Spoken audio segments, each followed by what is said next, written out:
భయం. స్టేజ్ మీదకి ఎక్కి మాట్లాడాలంటే భయం. ఏదన్నా ఒక కొత్త పని చేయాలంటే భయం. పబ్లిక్లో కొత్త వారితో మాట్లాడాలంటే భయం. ఎందుకు భయం? ఒక్క విషయం గుర్తుంచుకోండి.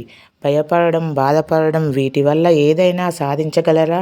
భయపడితే నీ సమస్య దూరం అవుతుందా? బాధపడితే దానికి పరిష్కారం దొరుకుతుందా? ఒకసారి నీకు నువ్వు ప్రశ్నించుకో.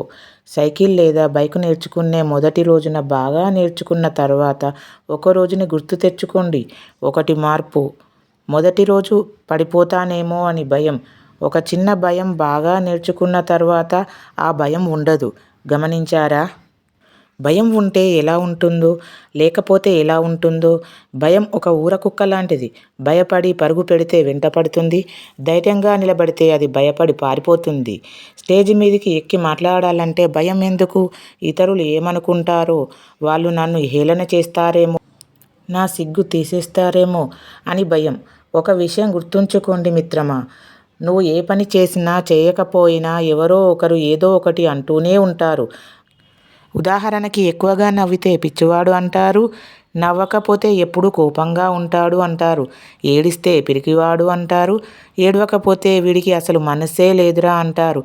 మర్యాదగా ఉంటే అమాయకుడు అంటారు. జ్ఞానం ప్రదర్శిస్తే గర్విష్టి అంటారు. ఒంటరిగా ఉంటే ఏకాకి అంటారు. అందరితో తిరిగితే తిరుగుబోతు అంటారు. ఏదేమైనా నాకేంటి అనుకుంటే స్వార్థపరుడు అంటారు. ఇలా ఏ పని చేసినా చేయకపోయినా ఏదో ఒకటి అంటూనే ఉంటారు. మరి వాళ్ళ గురించి ఆలోచించడం అవసరమా? మీకు మీరే ప్రశ్నించుకోండి. మీరు ఏదన్నా మంచి పని చేసేటప్పుడు ఎవరు ఏమన్నా పట్టించుకోకండి. వాళ్ళు అనేది వినండి. నచ్చి మంచి ఉంటే స్వీకరించండి. కొత్త వారిని అడిగి ఏదన్నా తెలుసుకోవాలంటే భయం ఎందుకు? వాళ్ళు ఏమన్నా అనుకుంటారేమోనని భయం కదా. అలాగే వాళ్ళు అనుకుంటారు. చివరికి ఇద్దరూ బాధపడతారు. ఏదన్నా తెలియకపోతే అడిగి తెలుసుకోవాలి. తప్పులేదు. బాధపడుతూ ఎప్పుడూ ఉండకూడదు. డిమోటెడ్గా ఎప్పుడూ ఉండకూడదు. అలాంటి వారిని లోకం ఎప్పుడూ పట్టించుకోదు మిత్రమా. అందరికీ ఎప్పుడూ సంతోషంగా ఉండి వాళ్ళను సంతోషంగా ఉంచే వాళ్ళంటేనే ఇష్టం. ఎప్పుడూ ధైర్యంగా ఉండు మిత్రమా. మంచిగా ఆత్మవిశ్వాసంతో మాట్లాడు. సత్తువ లేనివాడిలా నీరసంగా నడవకండి. నడకలో మన కాన్ఫిడెంట్ కనబడాలి. దర్జాగా బతుకు.